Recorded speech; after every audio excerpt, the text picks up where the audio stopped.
बंजारा समाजाला एसटी प्रवर्गातनं आरक्षण देऊ नये या मागणीसाठी आज जालन्यामध्ये आदिवासी समाजानं मोर्चा काढला। अंबड चौफुलीहून निघालेला हा मोर्चा जिल्हाधिकारी कार्यालयावर धडकणार आहे। बंजारा समाजाच्या मागणीला पाठिंबा देणाऱ्या आमदारांचा निषेधही यावेळी नोंदवण्यात आला।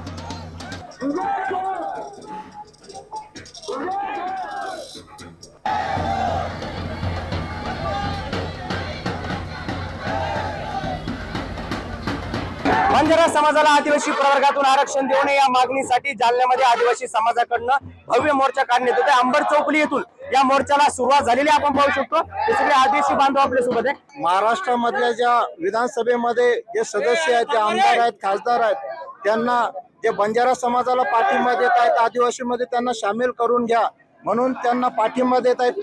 प्रथम एकलव्य संघटनेचा प्रमुख या नात्याने मी त्या आमदार खासदारांचा निषेध करतो। आणि दुसरी गोष्ट, जे हैदराबाद गॅजेट लागू करा म्हणत असतील, गॅजेट म्हणत असतील, तर त्या गॅजेटमध्ये बंजारा समाज हा ट्राईबमध्ये नाही, बंजारा समाजाची लोकसंख्या तिथे दर्शवलेली आहे आणि बंजारा समाजाचं काम तिथे दर्शवलेलं आहे। त्या गॅजेट तुम्ही बघा, 23 नंबरच्या 5 नंबरवर ते स्पष्ट लिहिलेलं आहे। आणि आदिवासीमध्ये बंजारा समाज हा कधी येऊ शकत नाही। ही सुरुवात आहे, जालन्या मराठवाड्याची ही सुरुवात झाली म्हणावं लागेल। येणाऱ्या 14 तारखेला शहापूर ते मुंबईला पण आमचा मोर्चा आयोजित केलेला आहे मंत्रालयावर। अक्षय शिंदे, साम टीव्ही न्यूज, जालना। आता isakal.com आहे देशातील नंबर 1 ची मराठी न्यूज वेबसाईट। प्रत्येक अपडेटसाठी isakal.com ला नक्की भेट द्या।